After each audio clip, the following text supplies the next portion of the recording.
আসসালামু আলাইকুম।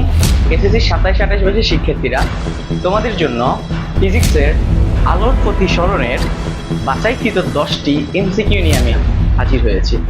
আশা করছি এই এমসিকিউ গুলো করলে এই অধ্যায়ের সকল এমসিকিউ তোমরা পেরে যাবে এবং পরীক্ষায় কমন করবে। পরবর্তী প্রশ্ন হচ্ছে, বায়ুর সাপেক্ষে পানির প্রতিসরণাঙ্ক 4/3 হলে পানির সাপেক্ষে বায়ুর প্রতিসরণাঙ্ক কত? ধরো আমি যদি জানি যে লেন্সের মধ্যে আমরা বাস্তব প্রতিবিম্ব পাই, একইভাবে উত্তল লেন্সের উল্টোটা আমি যদি এখন দর্পণে যাই তাহলে চলো শুরু করি। প্রথম এমসিকিউটার দিকে একটু তাকাই। পানির সাপেক্ষে বায়ুর প্রতিসরণাঙ্ক 0.75 এবং বায়ুতে আলোর বেগ 3 × 10⁸ মিটার/সেকেন্ড হলে পানিতে আলোর বেগ কত? তাহলে এখানে প্রতিসরণাঙ্ক এন্ড আলোর মানে বেগের মধ্যে একটা সম্পর্ক বলা হয়েছে। সো এটা সলভ করার জন্য আমাকে যেটা জানতে হবে সবার আগে সেই জিনিসটা হচ্ছে, আমরা জানি আমাকে এখানে বলা হয়েছে যে পানির সাপেক্ষে, যার সাপেক্ষে সেটা আমরা আগে লিখি।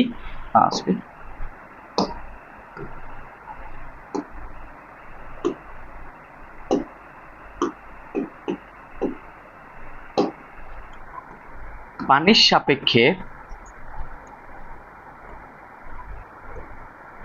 সাপেক্ষে বায়ুর প্রতিসরণাঙ্ক যে ফর্মুলাটা বেগের সাথে, সেটা হচ্ছে v of w v of a। বুঝতে পারছো? এটা হলো ফর্মুলা। তো আমাকে পানির সাপেক্ষে বায়ুর প্রতিসরণাঙ্ক বলা হয়েছে 0.75। ওকে, আর ওয়াটার মানে পানির আলোর বেগ, তো পানিতে আলোর বেগ বের করতে বলছে, সুতরাং এটা আমাকে বের করতে হবে। আর বায়ুতে আলোর বেগ দেওয়া আছে 3 × 10⁸। ঠিক আছে? সো বি ওয়াটার সমান 3 × 10⁸ × 0.75। তাহলে এটাকে গুণ করলে কত হবে? 3 × 10⁸ × 0.75। এটা করলে হয় 2.25। কত হয়?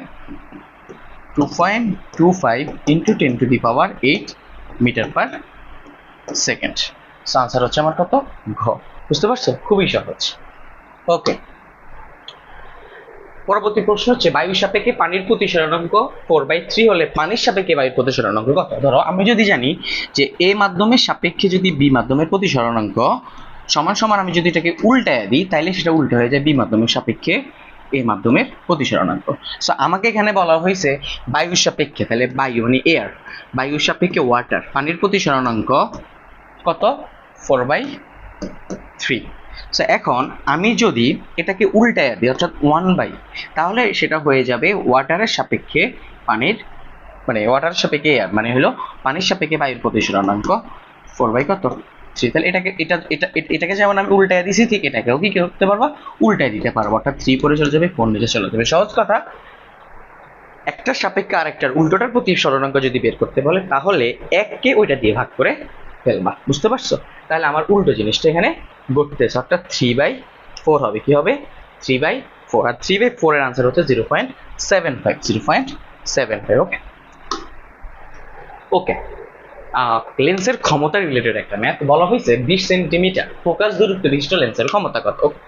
তা আমরা জানি লেন্সের ক্ষমতা আর হচ্ছে ফোকাস দূরত্বের মধ্যে একটা ফর্মুলা আছে। সেই লেন্সের ক্ষমতা পি সমান হচ্ছে 1/f। 1/f। তবে মনে রাখতে হবে এফটা কি এককে থাকতে হবে? মিটার এককে থাকতে হবে। কি এককে থাকতে হবে? মিটার এককে থাকতে হবে। সো আমাকে ক্ষমতা বের করতে বলছে পাওয়ার সমান 1/f। ফোকাস দূরত্ব এখানে কত? 20 সেন্টিমিটার। সো 20 সেন্টিমিটার কি মিটারে নিতে হলে কি করতে হবে? 100 দিয়ে কি করতে হবে? ভাগ করতে হবে। তার মানে 1 ভাগ 0.2। 0.2। বুঝতে পারছো? তাহলে কত আসতেছে? 5 ডায়োপ্টার। মনে রাখবা লেন্সের ক্ষমতার একক হচ্ছে ডায়োপ্টার। তাহলে কি হচ্ছে ভাইয়া? 5 ডায়োপ্টার। বুঝতে পারছো? খুবই সহজ।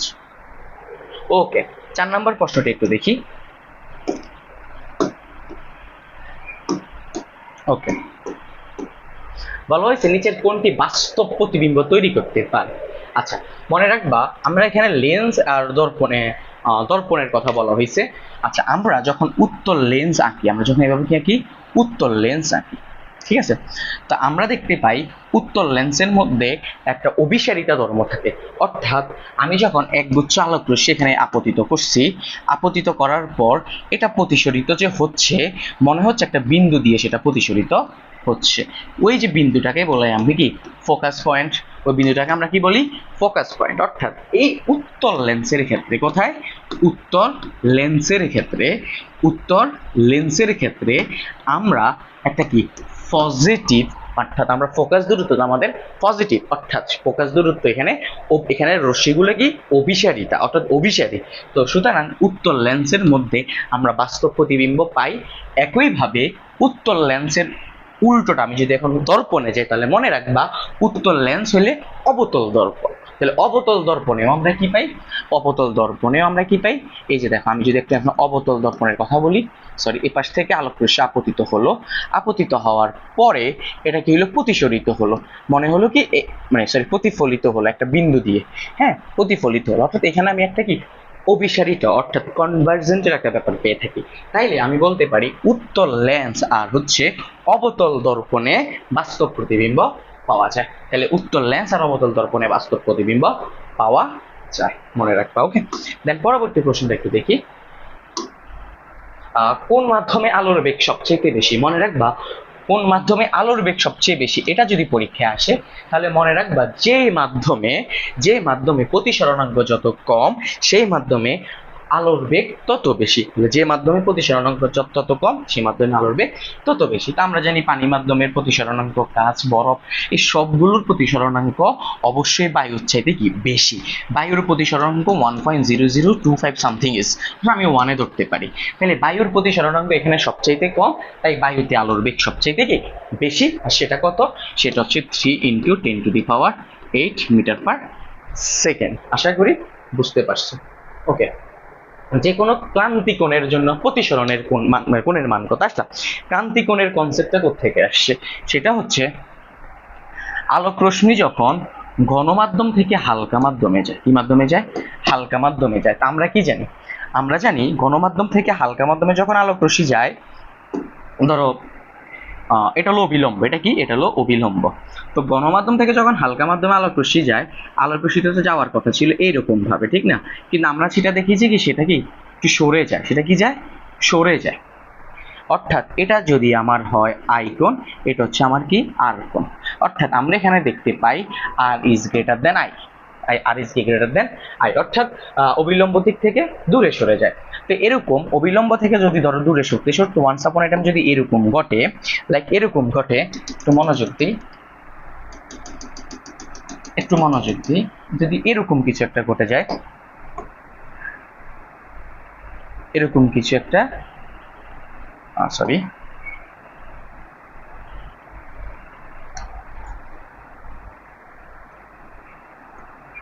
ধরো এই হালকা মাধ্যমের ঘনমাধ্যমের যে কোনো একটা কোণের জন্য আমার প্রতিফলন কোণ, প্রতিসরণ কোণ 90 ডিগ্রি হইল। কত ডিগ্রি হইল?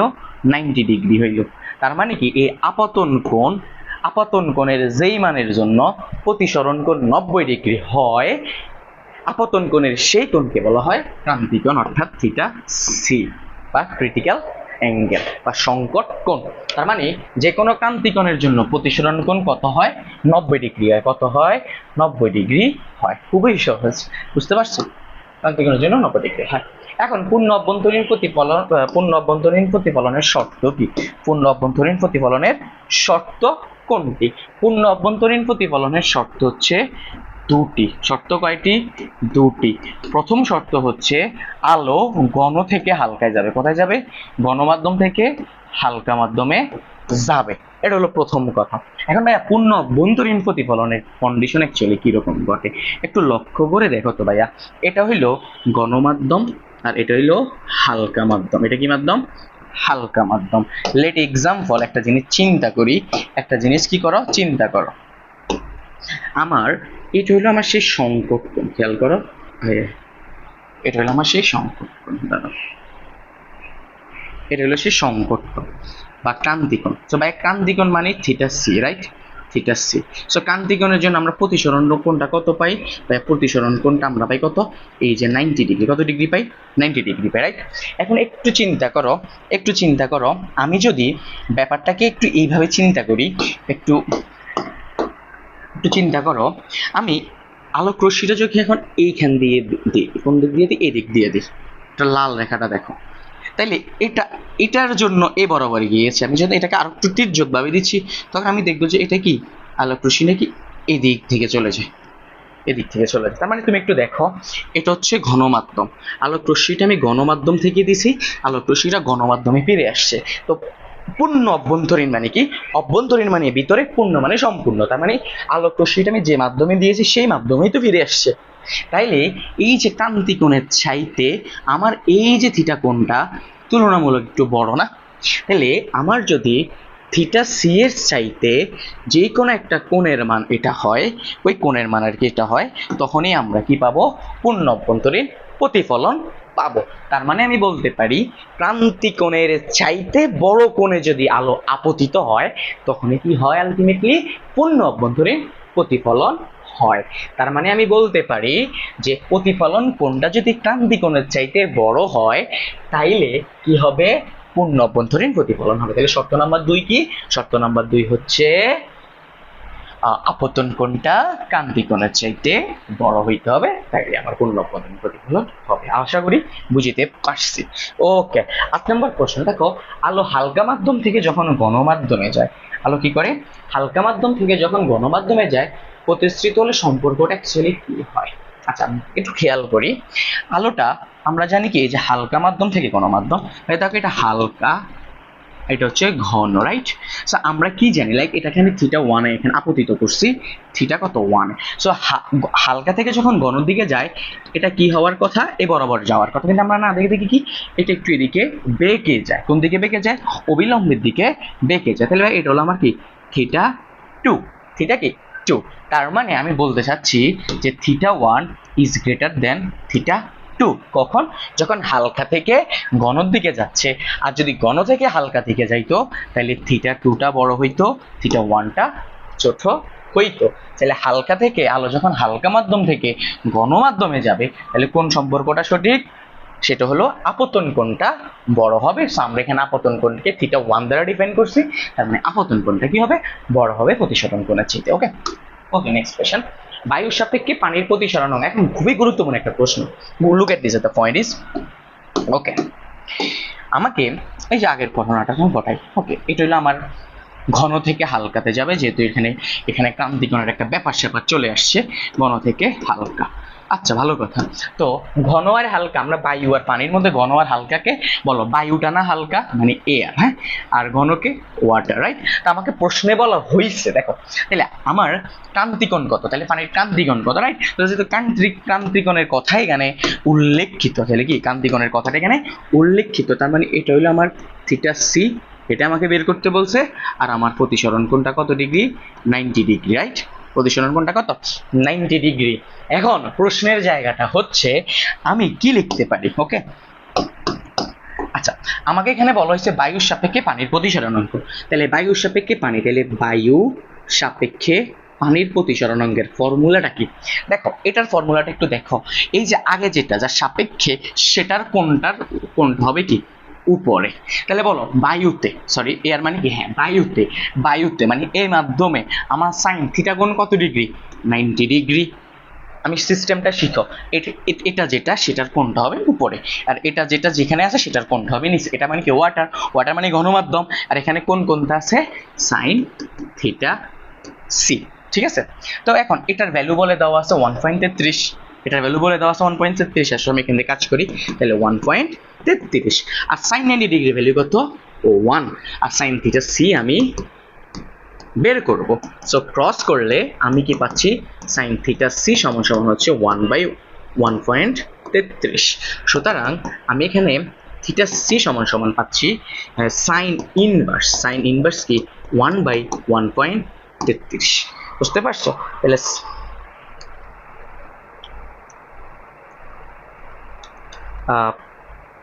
Sign inverse 1/1.33।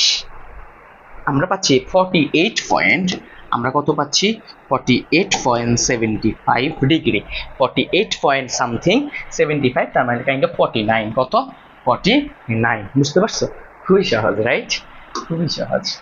উত্তল লেন্সের প্রধান অক্ষের সমান অক্ষের উপর এফ এবং 2f এর মধ্যে লক্ষ্যবস্তু রাখলে, আচ্ছা একটা উত্তল লেন্স আমি আঁকি, লুক এট দিস, এটা একটা উত্তল লেন্স, ওকে? উত্তল লেন্স বোঝার চেষ্টা করো, একটা হচ্ছে প্রধান অক্ষের উপর, হ্যাঁ, উত্তল লেন্সের প্রধান অক্ষের উপর এফ এবং 2f এর মধ্যে, লাইক এটা হচ্ছে এফ, সিমিলারলি এটা হচ্ছে 2f, বুঝছো? তো ডেফিনেটলি এখানে এটা হচ্ছে এফ, এখানে এটা হচ্ছে 2f। তো প্রশ্ন হচ্ছে উত্তল লেন্সের প্রধান অক্ষের উপর এফ এবং 2f এর মাঝে, তাহলে এফ এবং 2f এর মাঝে আমি একটা বস্তু রাখলাম, ঠিক আছে? তাহলে এটা কি হবে? এখানে সমান্তরালে যাবে। আমরা জানি সমান্তরালে গেলে সেটা কি ফোকাস দিয়ে প্রতিফলিত হয়, ঠিক না? আর আরেকটা কি হবে? আরেকটা যাবে তোমার একবারে কেন্দ্র দিয়ে, ওকে, মেরু দিয়ে, কেন্দ্র দিয়ে যায় এখানে এসে মিলিত হচ্ছে। তার মানে আমার প্রতিবিম্বটা কোনটা? এইটা প্রতিবিম্বটা কোনটা? আমি যদি অন্য কালার দিয়ে বুঝাই তাহলে তুমি ইজিলি বুঝতে পারবা এটা হলো আমার কি প্রতিবিম্বটা, এটা হলো আমার কি প্রতিবিম্বটা। এখন বলো ভাইয়া প্রতিবিম্বটা বাস্তব উল্টা, বাস্তব উল্টা, এটা হচ্ছে এটা একটু বড়, তাহলে বিবর্ধিত, বাস্তব উল্টা সমান না, বাস্তব উল্টা খর্বিত না, বাস্তব উল্টা বিবর্ধিত, ইয়েস। তাহলে আনসার হচ্ছে কত? ঘ। এই হচ্ছে এই অধ্যায়ের গুরুত্বপূর্ণ সিলেক্টেড 10টি এমসিকিউ। এগুলো যদি তুমি বুঝে বুঝে করো, আশা করি এই অধ্যায়ে তোমার কোনো সমস্যা থাকার কথা না। সো নেক্সট এরকম ভিডিও পেতে আমাদের সাথে যুক্ত থাকো ট্রিপল বন্ড পাঠশালা। সবাই ভালো থেকো, আসসালামু আলাইকুম।